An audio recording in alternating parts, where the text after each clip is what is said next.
ወደብን አንስታችኋል ምኒልክ ከመቶ ዓመት በፊት ያልቻሉትን ኃይለ ሥላሴ ለ13 ዓመት አዋክተውን ያልቻሉትን በነገራችን ላይ የወደብ ብለን አናውቅም ባህር በር ነው በቁንጽል አሰብ ምጽዋ ያልን አቅርበን አናውቅም ቁራጭ መሬት ላይ እንካስላንታ ውስጥ ገብቶ ህዝቦችን የማማገድ ጉዳይ አይደለም ዛሬ 4 ሚሊዮን የማይሞላ ህዝብ ሁለት የባህር በር ሲኖረው 72 ሚሊዮን ህዝብ የነበረው የባህር በር ተዘግቶበታል በቂ ክርክርና ድርድር ባለማድረጉ ሀገሪቷን የወደብ አልባ አድርጓል ኢትዮጵያ ወደብ ስላጣች ልማት አላጣችም 11 ከመቶ እያደገች ነው ወደብ ያላቸውም ይሄን ያህል አላገኙም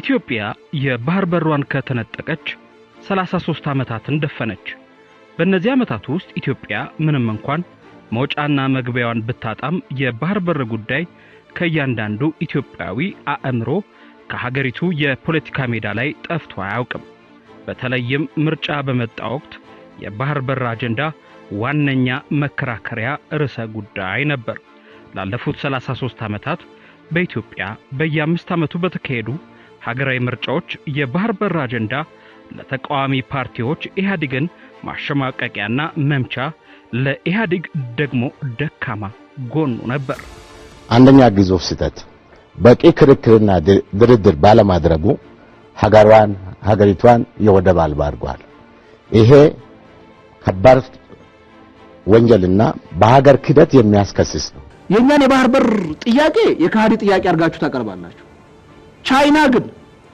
በታይዋን ላይ ያላትን የገበኛል ጥያቄ ስታነሳ ሩቅ ምስራቅ ድረስ ሄዳችሁ ጥያቄውን ደግፋችሁ በይፋ ቆማችኋል እንዴት ታስታርቁታላችሁ የ30 ዓመት ጦርነት እንዲቆም ተደርጓል ከ1 ሚሊዮን በላይ ኢትዮጵያውያን ረክፈዋል በዚህ ጦርነት ወጣቶች የዩኒቨርሲቲ ወጣቶች ሳይቀሩ በዩኒቨርሲቲ የነበሩ ወጣቶች ሳይቀሩ ብላቴ ማሰልጠኛ ተወስደው ነበር ወደ ጦርነቱ ሲማግዱ የነበሩት ይህን እልቂት ማቆም ለምንድን ነው የማናስበው የእልቂቱ መነሻ የጦርነቱ መነሻ አይደል ወይ መፍታት ያለብን ኢህአዴግ ያደረገው ይህ ነው ተቃዋሚዎች እንደሚሉት ወደብ ተፈጥሯዊ መብታችን ነው ከየት እንደመጣ አይታወቅም ዓለም አቀፍ ህግ የወደብ መብት እንዳለን ያጎናጽፋል የሚሉ በተደጋጋሚ ጥያቄዎች አሉ እንደሚሉት በሆነ ስትሮክ ኦፍ ማጂክ ዓለም አቀፍ ህግ የወደብ መብታችንን የሚያረጋግጥ ሆኖ ከተገኘ እሰየው ወደብ ለመጠቀም እንደገና ትውልዶች የሚያልቁበትን ጦርነት መቀስቀስ አለብን ወደሚል አዝማሚያ ነው ብዙ ጊዜ የሚያመራው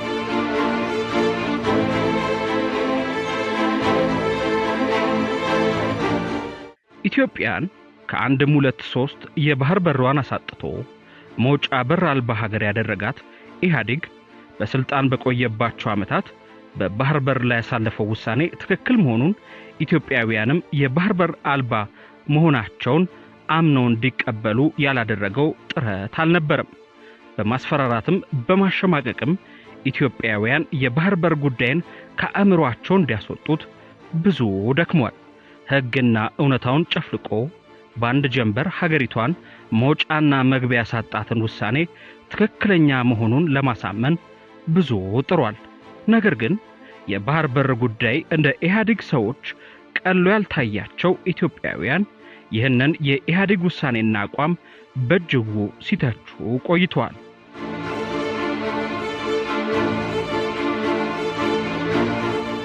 የባህር በር ጉዳይ በፖለቲካው መድረክ ጎላ ብሎ የተነሳው በ1997 ምርጫ ወቅት ነበር በዚህ ምርጫ ከወትሮ በተለየ ጠንክሮ የመጡት የተፎካካሪ ፓርቲዎች የባህር በር ጉዳይ የኢህአዴግ ደካማ ጎን መሆኑን በመገንዘብ በአግባቡ ተጠቅመውበታል ኢህአዴግ በባህር በር ላይ የሚያራምደውን አቋም በመተቸት ገዢውን ፓርቲ ትንፋሽ አሳጥተውት ነበር በተለያዩ የክርክር መድረኮች በተለይም የቅንጅትና የህብረት ፓርቲ አባላት የህግም የታሪክ ማጣቀሻዎችን በማቅረብ ኢህአዴግን በክርክሩ ነጥብ አስጥለውታል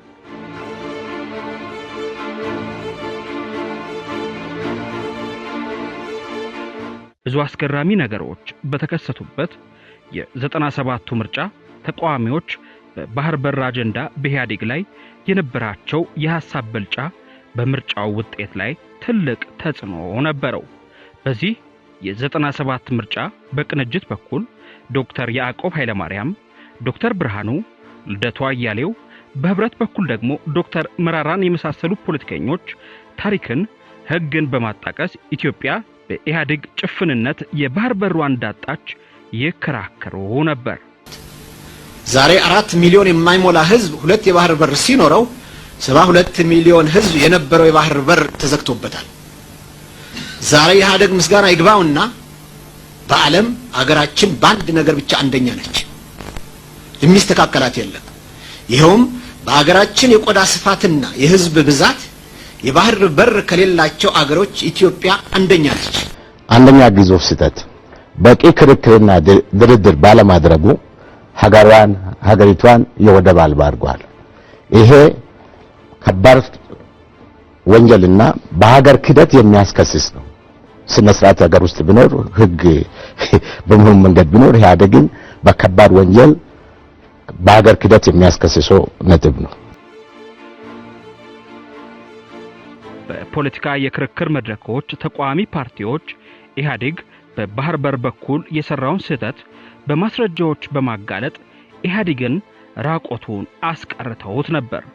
በኢህአዴግ ወገንም ቢሆን ይህን አጀንዳ በተስፋፊነት በመፈረጅ ተቋሚ ፓርቲዎችን ነጥብ ለማስጣል ተሞክሯል። ኤርትራ ሉዓላዊ ሀገር ሆናለች። ዓለም አቀፍ ስምምነትም የሌሎች ሀገር ሉዓላዊነትን በመቀበል ላይ የሚመሰረት ነው። ስለዚህ ያራምዳችሁት ያላችሁት ይሄ ከወደብ የተያያዘ ልክፍት የጦረኛ ፖሊሲ ማራመጃ ነው። በጦርነት አይፈታም፣ ሊፈታ አይችልም። 30 ዓመት ለምን አልፈታውም ታዲያ? አልፈታውም በቃ። ስለዚህ በሰላም ነው የምንፈታው፣ ልማት ነው የምንፈልገው። ኢትዮጵያ ወደብ ስላጣች ልማት አላጣችም። 11 ከመቶ እያደገች ነው። ወደብ ያላቸውም ይሄን ያህል አላገኙም። ይሄ እኮ ግልጽ እኮ ነው። ሶስተኛው ፈጣን ኢኮኖሚ ከዓለም አላገኙም። ከ1997 ዓመተ ምህረት ከ5 ዓመት በኋላ በተደረገው የ2002 ምርጫ ምንም እንኳን ተቋሚዎች ተዳክመው ኢህአዴግ ፈርጥሞ የቀረቡበት ምርጫ ቢሆንም የባህር በር ጉዳይ የኢህአዴግ ደካማ ጎን ሆኖ ቀጥሎም ነበር።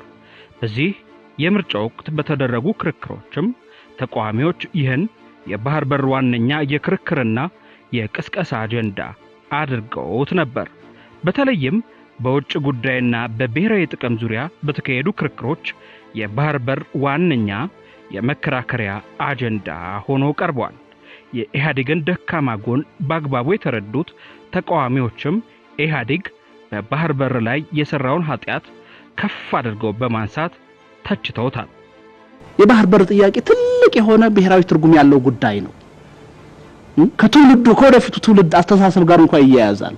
የባህር ጨውና የባህር አሳ የማይበላ ትውልድ ከሚበላ ትውልድ አስተሳሰብ የተለየ ነው የሚሆነው።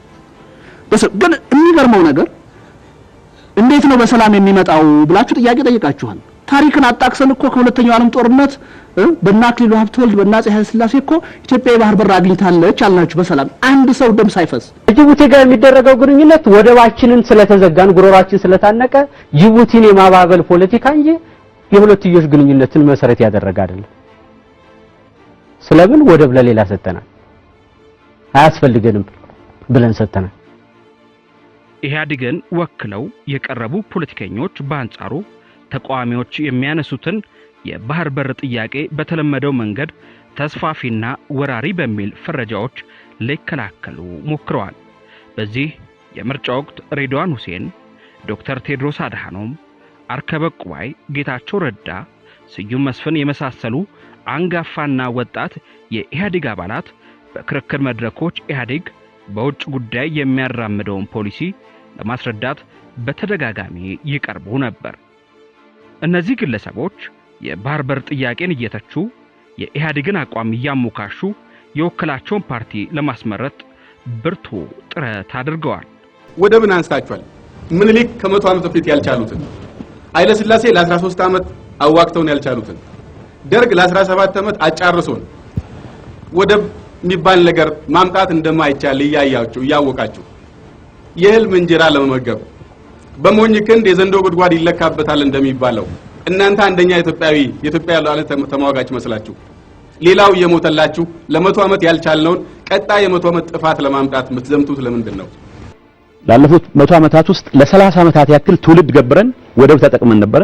ግን ይሄ ትውልድ መገበር ማቆም መቻል አለበት። ስለዚህ ወደቦቻችን ወደብ መጠቀም ካለብን ገንዘብ እንገብር፣ ትውልድ እናድን የሚል አቋም ነው የነበረው። ስለዚህ ትውልድ አድነን ገንዘብ እየገበርን ወደብ መጠቀም በመቻላችን ኢትዮጵያ ውስጥ እጅግ ከፍተኛ የሚባሉ ለውጦችን ማስመዝገብ እንደቻል ያለፉት 24 ዓመታት ውጤቶች የሚያሳምኑ ይሆናሉ። በኢህአዴግ ዘመነ መንግስት የባህር በር አጀንዳ የምርጫ ወቅት እየጠበቀ ከሚካሄደው ክርክር በዘለለ በመንግስት ደረጃ ለውይይት ቀርቦ የማያውቅ አጀንዳ ነበር። ይህን አጀንዳ በሩቁ የሚሸሸው ኢህአዴግ በህዝብ ተወካዮች ምክር ቤት እንኳን ለውይይት እንዲቀርብ አይፈቀድም ነበር። ዶክተር አብይ ወደ ስልጣን ከመጡ በኋላ የኢትዮጵያ የባህር በር የተቃዋሚዎች ብቻም ሳይሆን የገዢው ፓርቲ አጀንዳ ሆኗል። መንግስት የባህር በር ጉዳይ የህልውና ጉዳይ ነው የሚል አጀንዳ ይዞ ብቅ ብሏል። ይህ የባህር በር በመንግስት ደረጃ መነሳቱን ተከትሎ በአንዳንድ ግለሰቦች የአቋም ለውጥ ታይቷል። ከኢህአዴግ ወደ ብልጽግና የተቀየሩ የቀድሞ የኢህአዴግ ባለስልጣናት የባህር በርን በተመለከተ የነበራቸውን አቋም ቀይረዋል። ትላንት ሲያጣጥሉት የነበረውን የባህር በር አጀንዳ ዛሬ ዋነኛ አቀንቃኝ ሆነዋል። ከዚህ በፊት የባህር በር ጥያቄን በመተቸት የሚታወቁት እንደ አቶ ሬድዋንና ጌታቸው ረዳ አይነት ፖለቲከኞች አሁን ላይ ዋነኛ የባህር በር አጀንዳ አቀንቃኝ ሆነዋል። ከዚህ በፊት የባህር በር አጀንዳ አቀንቃኝ የነበሩት እንደ አቶ ልደቱና ኢንጂነር ይልቃል አይነት ፖለቲከኞች ደግሞ የመንግስትን የባህር በር አቋም በመተቸት ተከሰዋል። አቶ ልደቱ አብይ የባህር በር ካገኘ ፖለቲካ ቆማለሁ በማለት ለመወራረድ ሞክሯል። እነሱ አሁን በያዙትና በሚሉት መንገድ ሄደው ኢትዮጵያ የባህር በር አግኝታ አንድ ወር የውጭ ንግድ ወይም የውስጥ ሸቀጥ በዛ ወደብ ማስተላለፍ ከቻለች ልደቱ የፖለቲካ ደንቆሮ ነኝ ከፖለቲካ ወጣ። እንደ አቶ አርከበ ዶክተር ቴዎድሮስ አድሃኖም አይነት የቀድሞ የኢህአዴግ ባለስልጣናት አሁን ስለ ባህር በር ያላቸውን አቋም ማወቅ ባይቻልም ከህወሓት ጋር ተጣልቶ ከብልጽግና ጋር የታረቀው ጌታቸው ረዳ የባህር በር ለ120 ሚሊዮን ህዝብ የህልውና ጉዳይ ነው የሚል አቋም ይዞ ብቅ ብሏል። በሀገር አቀፍ ደረጃ የባህር በር በተመለከተ የተፈጠረውን የፖሊሲ ለውጥ ተከትሎ በግለሰብ ደረጃም የአቋም መቀየሮችን እየተመለከትን ነው። ይህ ለውጥ ከአስተሳሰብ እድገት ወይስ ከመጣው ጋር የማዝገም ልምድ የሚለው ብዙ ሊያከራክር ቢችልም ኢትዮጵያ የባህር በር ማግኘት አለባት የሚለው አቋም ግን ስህተት ሊሆን አይችልም።